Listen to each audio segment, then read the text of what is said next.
एक बात ये देखी जा रही है कि जो 400 पार की जो बात हुई, जो नारा लगा, उसमें आपके सांसद है फैजाबाद के लल्लू सिंह जी, कारवार से आपके सांसद है अनंत हेगड़े, उम्मीदवार हैं अरुण गोविल, उम्मीदवार हैं ज्योति मिर्धा। इन लोगों ने ये बात कही कि ये संविधान में परिवर्तन के लिए है। इसको लेकर विपक्ष ने बहुत उड़ान भरी, बड़े आप बातें कही। खुद प्रधानमंत्री हालांकि कह चुके हैं कि अगर अम्बेडकर भी आ जाएं तो वो उसमें परिवर्तन नहीं कर सकते। क्या ये जो मैसेजिंग है उसमें इसमें कुछ कंफ्यूजन हुआ इन कैंडिडेट्स के बयानों की वजह से? जरा भी कंफ्यूजन नहीं हुआ है। दिबांग जी, आप तो स्टडीड पत्रकार हो, आपका स्टडी होना चाहिए। आपने खुद ने भी स्टडी कर आना चाहिए। हमारे पास पूर्ण बहुमत और संविधान बदलने के लिए बहुमत 10 साल से है।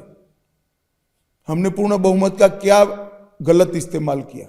हमने पूर्ण बहुमत का धारा 370 को समाप्त करने में उपयोग किया, ट्रिपल तलाक को समाप्त करने में उपयोग किया, सीएए को लाने में उपयोग किया और राम मंदिर के निर्माण में उपयोग किया। ये क्या अनाप शनाप राहुल जी बोले लगते हैं। कभी मिलना हो जाए तो बताओ कि कोई भी चीट पकड़ा दे, ऐसे नहीं पढ़ लेते भैया। स्वयं का दिमाग अप्लाई करना होता है। क्या बोले जा रहे हैं? 10 साल से हमारे पास पूर्ण बहुमत है, देश की जनता ने ही दिया है। 30 साल के बाद स्थिर सरकार पहली बार 14 में आई और मोदी जी के नेतृत्व में 10 साल चली। हमने क्या किया है?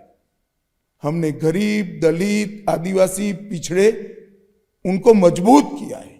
उनके अधिकारों की लड़ाई लड़ी है और अधिकारों की लड़ाई में परिणाम भी लाए। इतने सालों तक पिछड़ा वर्ग को संवैधानिक मान्यता नहीं थी, नरेंद्र मोदी जी ने दी। इतने सालों तक पिछड़ा वर्ग को सेंट्रल के इंस्टीट्यूशन में रिजर्वेशन नहीं था, नरेंद्र मोदी ने दिया। और एक कांग्रेस पार्टी क्या अनाप शनाप आरोप लगा रही है। मैं आपको बताता हूं, एसटी, एससी, ओबीसी के रिजर्वेशन के साथ, आरक्षण के साथ किसी ने छेड़खानी की है तो अपनी वोट बैंक की राजनीति के कारण कांग्रेस पार्टी ने की। कर्नाटक में मुसलमानों का आरक्षण कर दिया। कभी ऐसा होता है कि एक धर्म के सारे लोग पिछड़े हो गए? कोई सर्वे नहीं, कुछ नहीं। हैदराबाद में कर दिया। किसके परसेंटेज कटे? ओबीसी के कटे।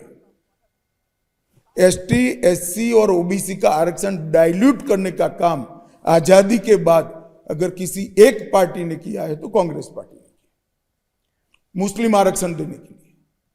और ये बहुत फर्म है। हम धर्म के आधार पर आरक्षण को नहीं मानते हैं। एक गैर संवैधानिक है और कांग्रेस ने एक गैर संवैधानिक कृत्य किया है।